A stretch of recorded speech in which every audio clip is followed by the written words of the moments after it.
Welcome to episode 154 of Stageworthy. I'm your host, Phil Rickaby. Stageworthy is a podcast about people in Canadian theatre featuring conversations with actors, directors, playwrights, and more. It seems like once one fringe season ends, another begins, at least the process of applying to festivals. And you've probably noticed, if you're in the theater world at all, that we've been inundated with notifications about festival lotteries starting up. And I've gotten mine in, and the one that I'm going to be applying for. I'm going to go for the Toronto Fringe again. Hopefully this year I'll be able to bring the commandment to Toronto in a way that works out for me. And if you have a show that you're wanting to do, hopefully the lottery works out in your favor. I was going to apply for more festivals, but unfortunately real life gets in the way and I am faced with moving. And so to have the lottery fees and actually fringe fees come in at the same time as I'm needing to pack up, pay rent, and move. Those are expenses that I could not put together. So unfortunately, I'm only going to be trying for the one festival. And hopefully next year I can try to do some more. What are you looking for? What shows do you have in the go? Are you applying to some fringe festivals? If you are, I want to hear about it. Remember that you can drop me a line by finding Stageworthy on Facebook, Twitter, and Instagram at StageworthyPod. You can find the website at stageworthypodcast.com. And if you want to drop me a line directly, you can find me on Twitter and Instagram at Phil Rickaby, and my website is philrickaby.com. If you like the podcast, I really do hope that you'll leave a comment on Apple Podcasts, Google Music, or Google Podcasts, or wherever you find your podcasts. Because your ratings and comments do help new people find the show, or even better, as I've said before, if you know somebody that you think will like the show, please tell them about it. Because some of my favorite podcasts became my favorites because somebody I knew told me about them. Oh, I just got new buttons, by the way. And if you're interested in having a button, drop me a line, let me know. It's a Stageworthy button, little Stageworthy logo. It's a 1-inch round button. And if you're interested, let me know and I'll do my best to get it to you. My guests this week are Zazu Oke and Vince Deiulis from Theatre Nidana's Gods Like Us, which runs from November 8th until November 17th at the Factories Theatre Studio in Toronto.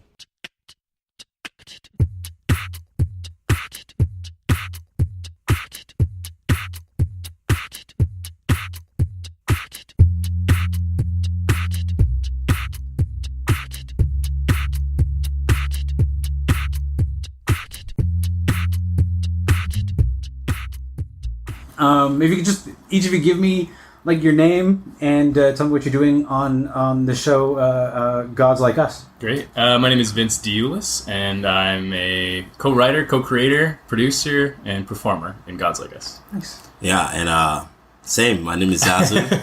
I am whatever he just said. Vince and I go way back in a dual performance with Out in the Open. A play written by 4 years ago? By David Duval. Yeah. So it was the theater that put it up was To Be Determined Theater. I guess they're still trying to figure out the name. But and ever since, Vince is a smart guy. He's studious. He's very innate with his the world, and he wants to delve in with the. He likes to learn a lot about different cultures, and he finds me very intriguing. You're supposed to be talking about you. Vince finds me very intriguing. What is it that Vince... I mean, let's just ignore Vince for a second. Yeah. What does Vince think is so intriguing about you in particular? That's a good thing. Vince, he loves my background. He loves the person I am, I guess, and I love him for that. And he loves that I was born in Africa and I actually lived there. And he loves the fact that I'm able to grasp the concept of being Canadian, and so looking to my past and telling him my story, he finds that very intriguing, and he's very sensitive to everyone, you want to say. And so he created this idea. It's like, we should write a play together. We should do something.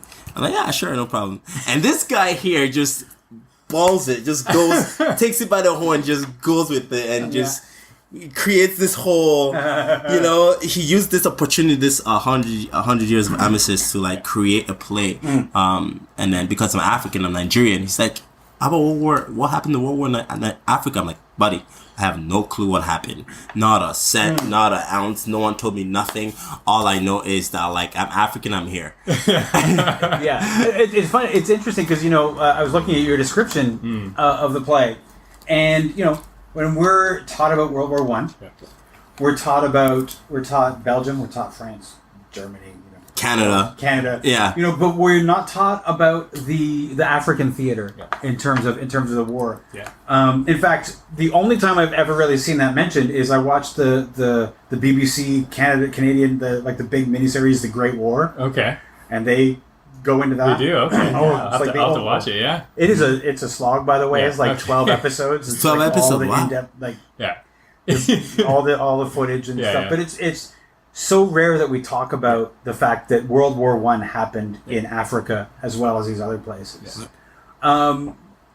Is that what drew you to it? The fact that we don't know that story? Yeah, essentially. So I was in a show last November called Echoes of the War by J.M. Barrie, and it's basically British families before the First World War, after the outbreak of the First World War, and then kind of near the end of the First World War. And these three short plays kind of stuck together. And when I was in that show, and that was a great experience, but when I was in that show, I was like, I wonder, like, I kind of know about this stuff. Yeah. Like, I'm not saying anything that I don't know. Yeah, there's a bit of history that I'm learning and new things that I'm discovering. But overall, like, I know, like, a lot of young men from Britain and from Canada and from all these European countries were kind of conscripted or enlisted and went to this war. But what else was happening? And my uncle gave me a book called The World's War by David Olusoga, which is also a BBC short series.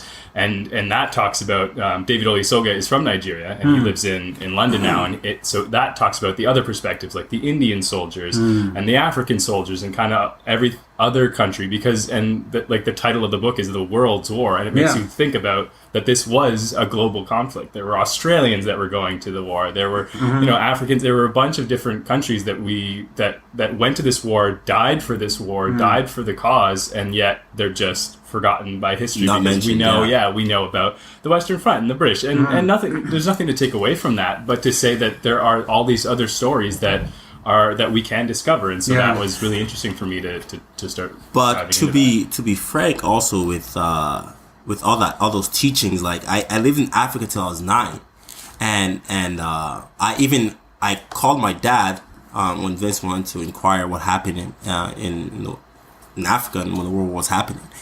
I called my dad, and my dad, what happened? He's like, well, I don't know. He says, I don't know. He's like, I know that your uncle, or one of your uncles, one of your great uncles, yes, no, his uncle. So that would be my great uncle. 6 of them enlisted. Wow. Yeah.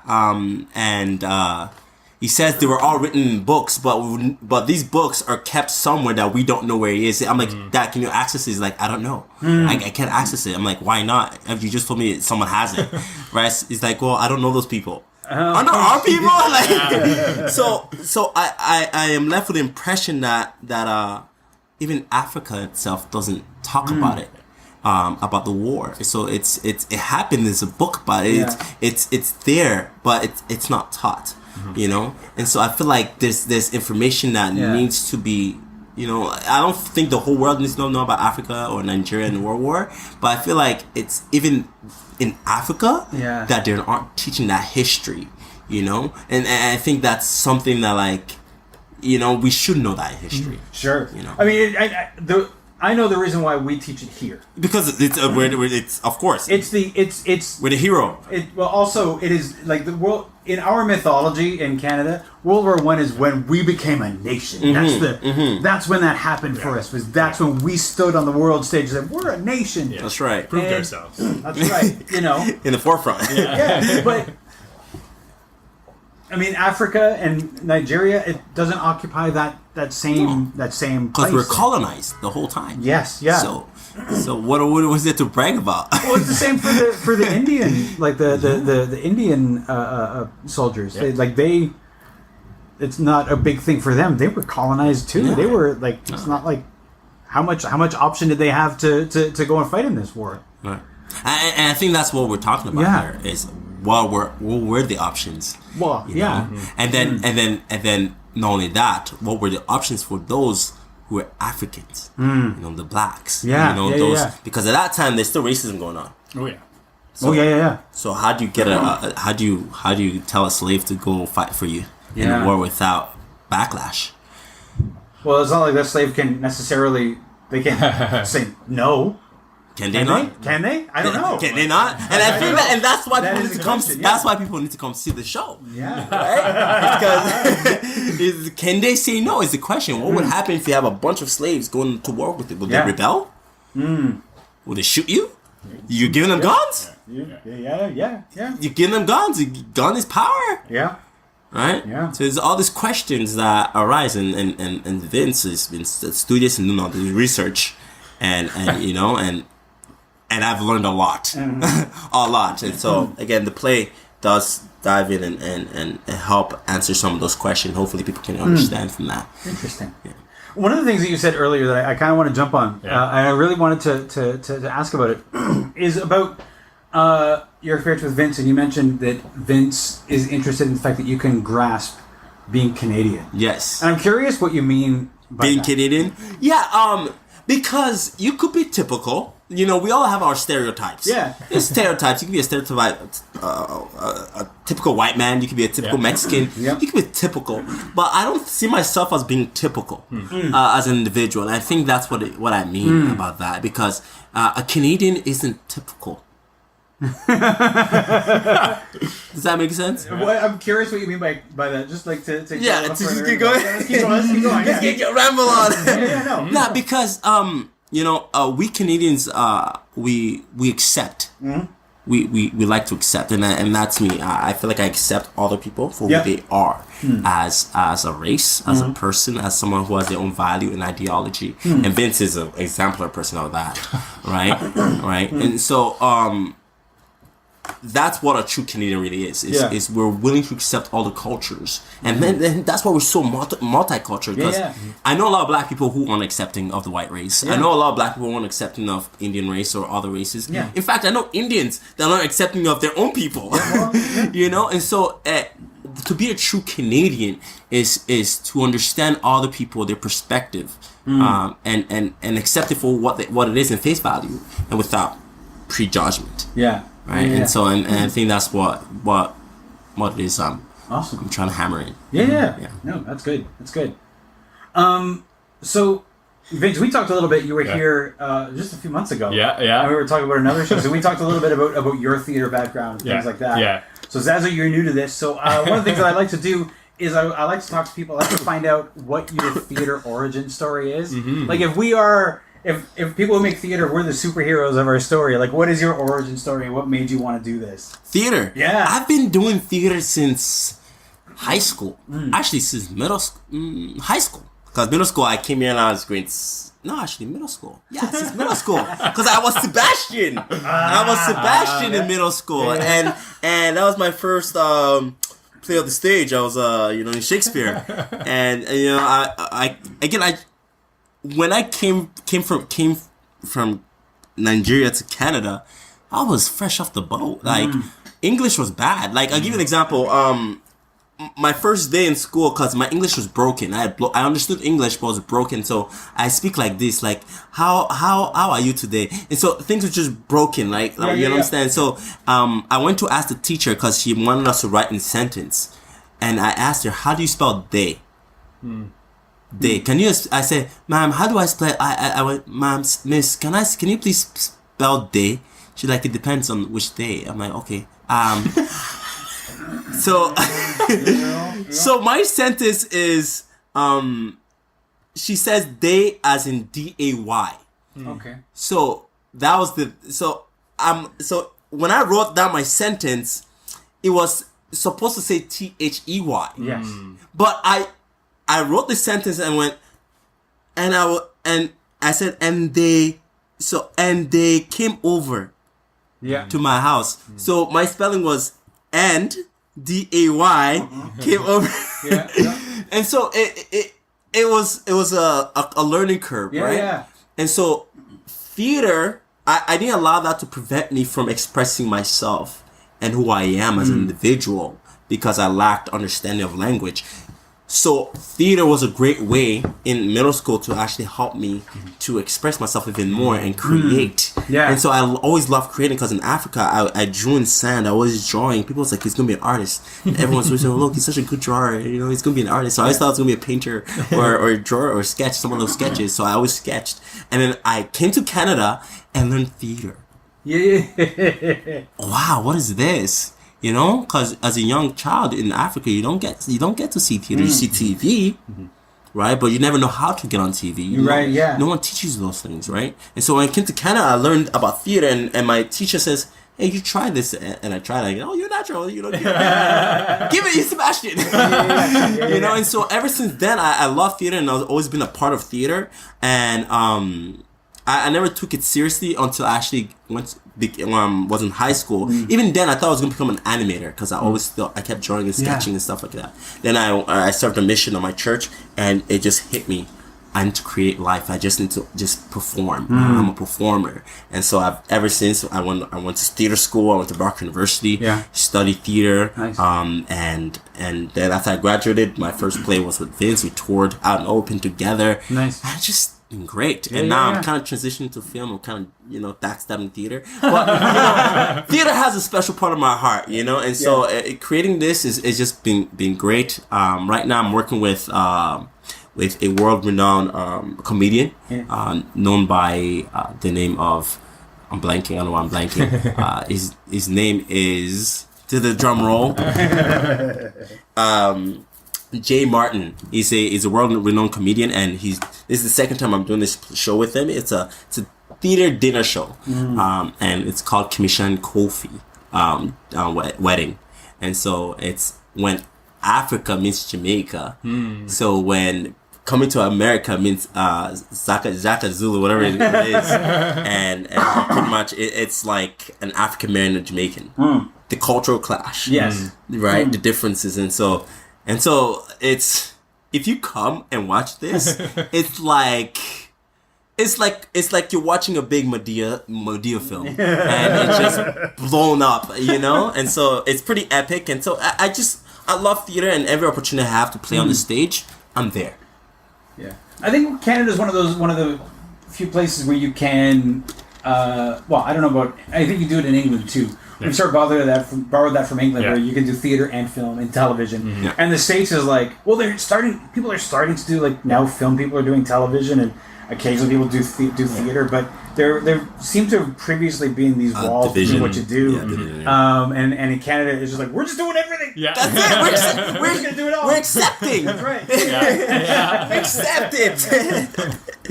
So, you guys co-wrote this together. Yeah. And what does that process look like in terms of writing with somebody? Sure. So I guess because I haven't been to Nigeria, I wasn't around during the First World War, so I did a lot of the historical research on the piece to kind of find out more about what was going on historically there. But we decided from the beginning, we didn't want to do a historical drama. We didn't want to come up and be like, this is exactly what happened in Nigeria during the First World War, because nobody wants to see that. What interests people and what makes theater interesting is emotion, right? It's about the story and the conflict, the personal conflicts that happen between people. And so that's when we started to influence, and when I leaned on Zazu more for the cultural references, the traditional references, the things that make Nigeria, Nigerians, and all the traditional elements that I would have no idea about. And so that's when, for example, there's a song that's sang during the show, and that's not something that you can look up. I mean, you can, I guess, but that's why you talk to someone like Zazu who grew up there and was sang these songs, and yeah, sure, maybe the song won't be historically accurate to that time or whatever, but the song is still a Nigerian song. It's still an African song that was sung to children. That's what's important. And I think audience members who are African or Nigerian or not will maybe recognize this song, and that's the kind of thing that'll be interesting and important. But the thing is, culturally, with even that, anything that Africans do is so traditional that it stems from eons. Like, so even the song that's sang, if 100 years from now, it will probably sang because it's just passed on from generation to generation. It's something that's never lost. That's why Africans are very rooted in their culture and tradition. So Amazing Grace has always been Amazing Grace. It's never changed. You know, Way in the Water is always with, you know, it's just certain songs that just never change, and most of the melodies will never change, and the lullabies will never change. They'll always be the same because it's just passed on. Yeah, and like, and for example, like Zazu was talking about how he called his dad when he had a question about something, or he calls his mom, or he calls his sisters. Like having that connection to Nigeria and being able to talk to people from that community is something that is going to elevate the piece that much more, right? Like, I can write a piece about, you know, this very textbook story of Nigeria in the First World War, but to add that level, that's what Zazu really brings to the production. What makes it alive, I think. It's one of the you mentioned the like, it's history, but it's not historical. It's not. It's not like this happened and this happened. Which is always the difficulty with writing something historical. There's the two desires to tell the good story and also to be historically accurate. You cannot necessarily do both because accurate history, kind of boring. You gotta jump some things. People be like, no, actually that took years. Yes, that did take years, but that's boring. Welcome to theater. Welcome to theater. We have to make yes. You can't be here for 5 hours. No, and even then, like, come on. Did you struggle with the like what needs to be accurate and what doesn't, or were you just like, fuck it, let's just do what we need to? I think that was one of the struggles.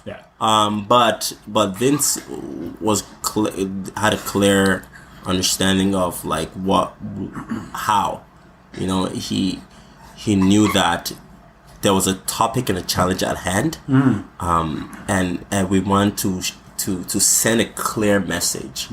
So having two characters in a setting with that clear message, putting them in that clear message being sent from that world, from that historical background, I guess, telling that story with two characters, really solves all that. You know, it's two individuals interacting in that world per se. Something that might happen, might not happen, but by also sending a clear message of what did happen.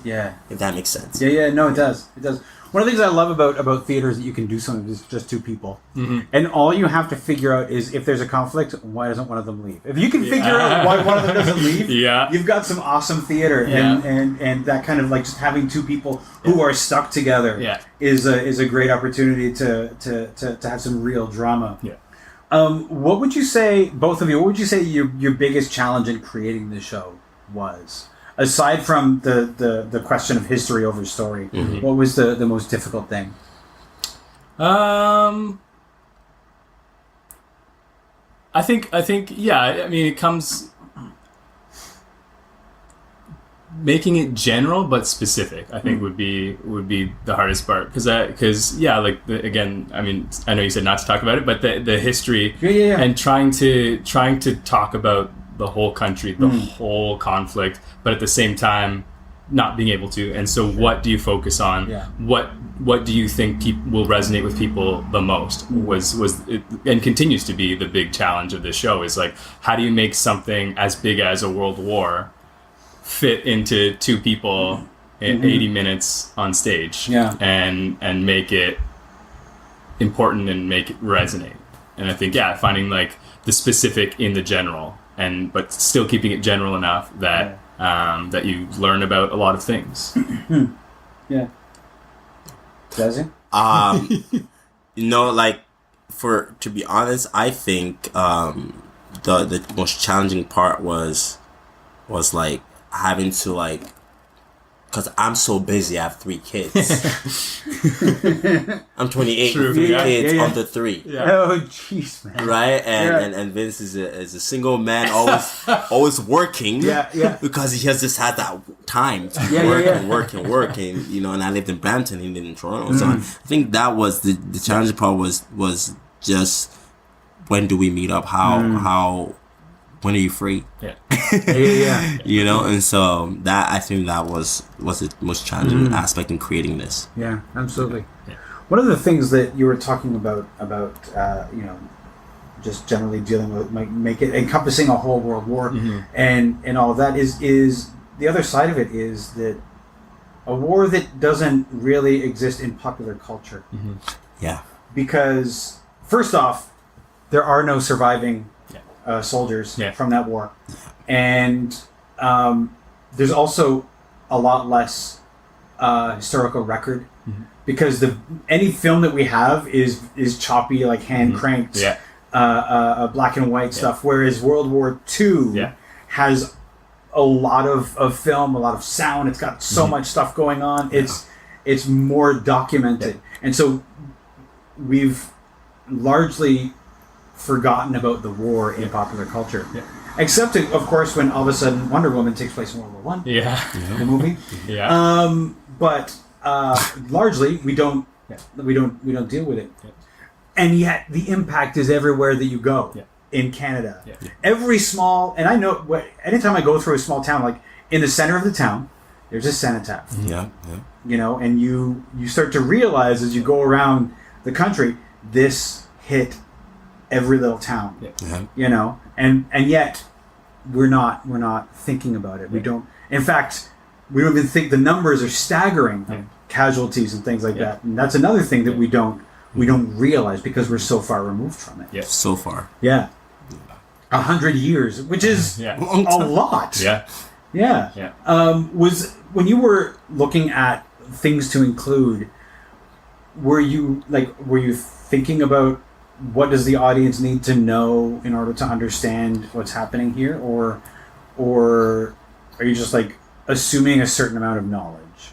I think normally you could lean on that. You could lean on, they know this, they know that. But I think considering this is a story that, you know, even finding research texts on was a challenge in itself. So I imagine if it's that hard to get the information, for people to know the information is even that further step. So it's finding what of those obscure things that no one knows and maybe no one needs to know or cares about, what do those things need to be told to influence this story and to make them understand the circumstance of Nigeria, of this section of time, because it takes place once we're into the war. It's not the beginning of the war, it's not the end of the war, it's kind of that middle period of the war. So even the people in the story know about the war, so they can talk about it from that point of view. But it's I guess in terms of what the audience needs to know, we kind of open the show with a bit of like a prologue to kind of get people up to speed, because Zazu, I mean, I didn't think it was important, but Zazu felt that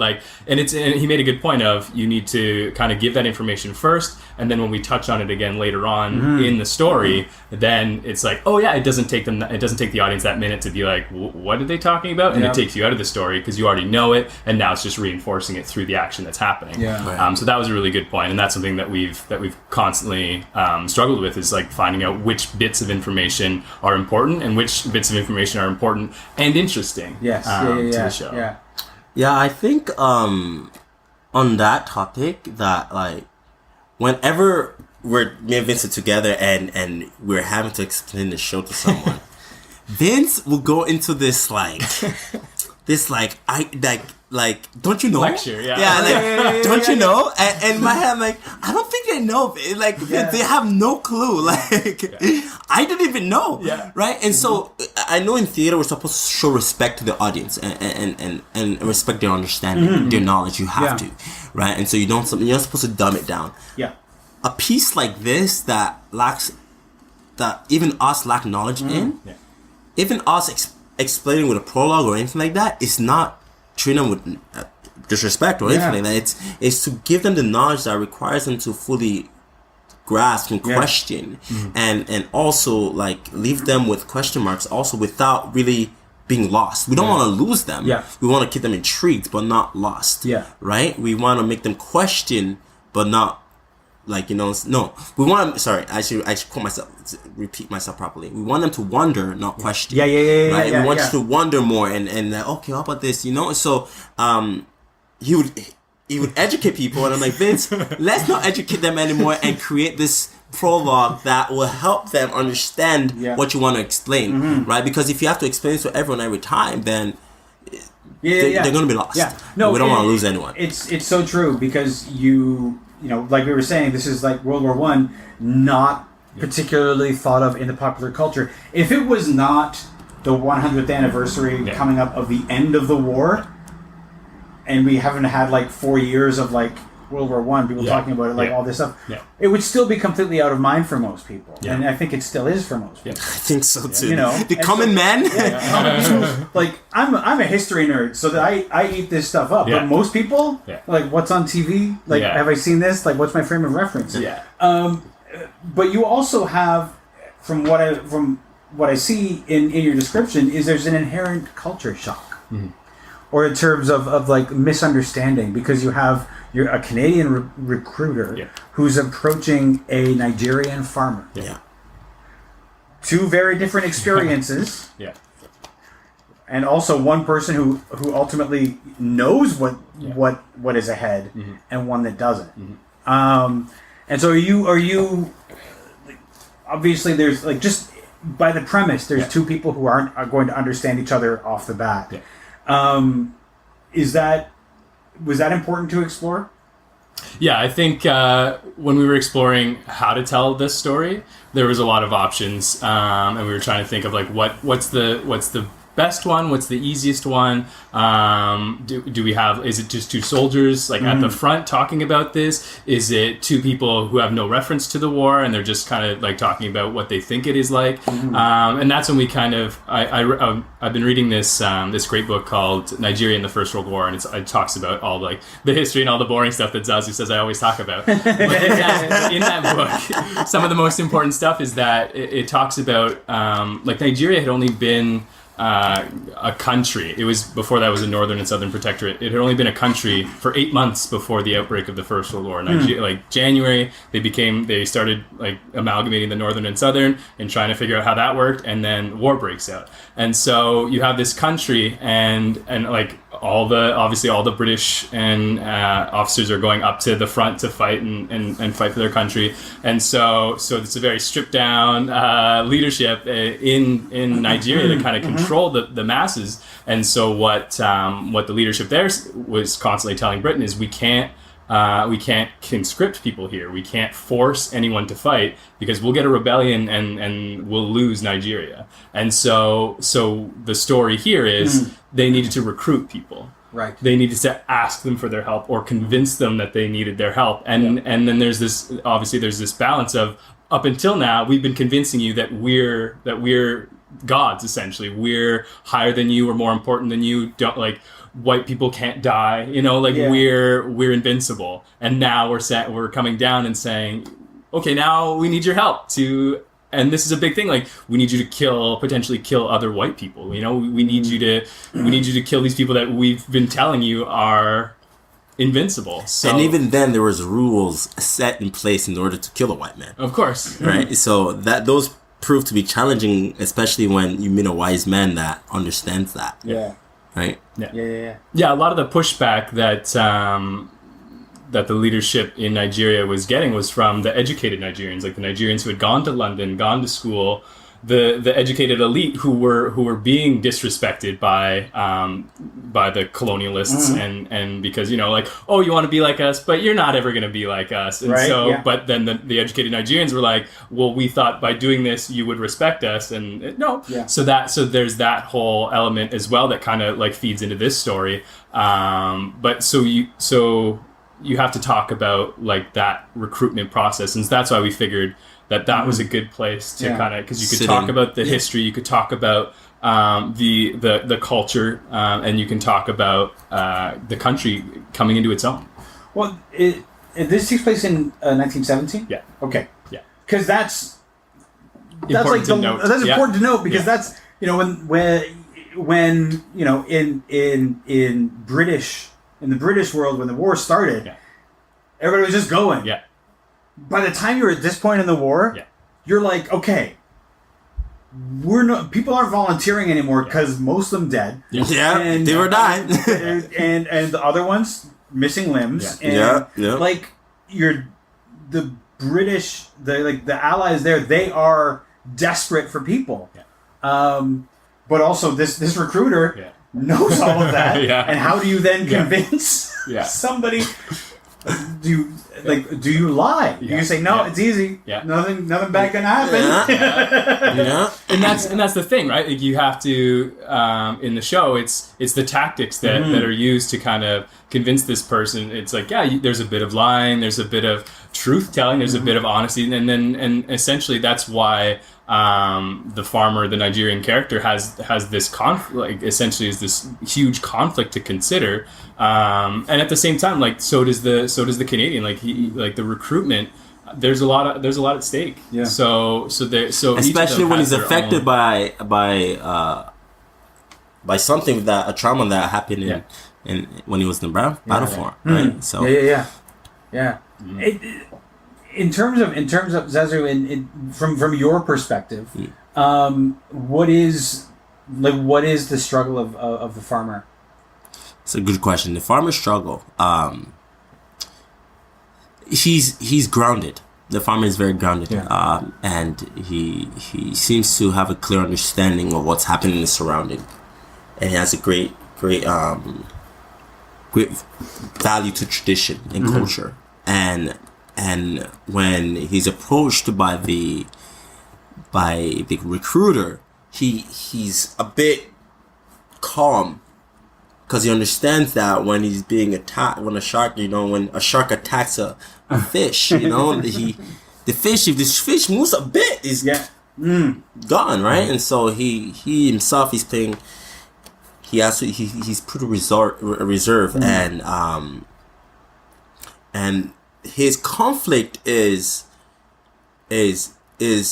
do I pretty much use my intelligence, my wisdom to help this cause, or do I not? Or do I use it to just better my own people? And I think that's where his conflict really is, because he cares for mankind, and he has no hatred in him. But he also doesn't want to be caught in a trap where he knows that they're out to get him. Yeah. He'll help you, but you're going to backstab him. In the process. Right? And so I think that where he's left at, especially when his whole family has a history with the war. Yeah. Interesting. And so you guys open on November 17th? We open on the 9th. Oh, on the 9th. On the 9th. On the 9th. Oh, until the 17th. Right. Yes.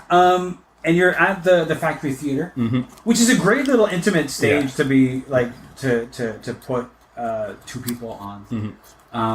We're actually converting. It's the studio, and we're converting it to the alley. To an alley configuration. Yeah. It's an alley. Yeah. Because we think that'll be exciting.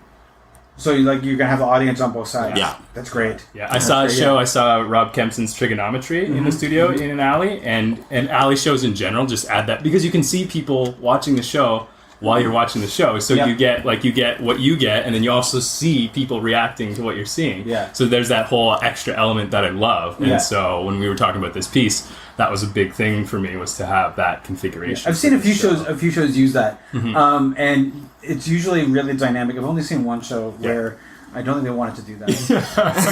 So their show was not particularly great, and so looking across, you would see people like looking at the lights. See, when you see people like, looking at it, you're like, okay, that's not what they wanted us to do. Exactly. Yeah. But there is definitely when you have an audience on both sides. You're also compressing the audience space, which is sort of like pushing in the performance space, which means that it's more intimate, which is I always think that's a great way to do theater. Is like really Put me in up it. with people. Yep. Let me hang out with you. Yeah. Yeah, because you want to I don't want to be too far away. Yeah. When somebody is when the actor is practically on top of you. Yeah. And you see everything. It's so you can't disengage, which is one of the great things about theater. Yes. Is there anything in particular aside from having people see the show that you guys are looking forward to with presenting this show? I think so. This show, I mean, it came from that being in that other show and the war being an important element. But what I found, and coming up to the Armistice, what I found was the anniversary of the Armistice was important. Was telling this other story and talking about different perspectives. And so I'm hoping that one of the biggest things that we're hoping to achieve with this show is to make people think about the war, think about the World War, as and think about more perspectives. Think about things outside of yourself. We're living in a time right now where it's all about engaging with other perspectives, and it's all about learning new things and not turning the blinders like we've done for so many years. And opening, taking off the blinders. And so we're hoping that this show takes off the blinders in that time, and talks about something that maybe we thought we knew all about or didn't care all about, and now suddenly we know something new, and we're going to maybe we'll look into it, maybe we'll look into other things. Yeah. And I totally agree in that. That's the exact same thing. I think that's what our mission is. Our goal is to tell the other story. You tell your story, which is always the hero story. You're always the hero of your own story, right? And to tell the other story from the person that didn't really win. How did they feel? Were they heroes of their own stories? Yes. So how did they view what happened? And I think it's a good way to, because I feel like theater it helps you to accept things in life. Theater helps you to better understand different cultures, different values and ideologies, and I think culture does it, and I think we want to stick with that same status quo with what culture, what theater brings to individuals, and to just give better understanding and enrich people's life and their perspectives. And I think that's what we want, is people to leave and be like, okay, wow, that was interesting. That's what we want. That's what we want people to feel, that inertia. It's interesting because you're talking about this. You stressed World War, which is, and as soon as you said that, I was like, well, that's because we usually think about it as a British war. And it's true. That's how we're thinking about it. But it is so much more than that, and affected so many more countries, people, places. So. I think I'm looking forward to seeing this. Thank you. Thank you. Thank you so much for coming and doing this, guys. Yeah, really appreciate it. Thanks for your time.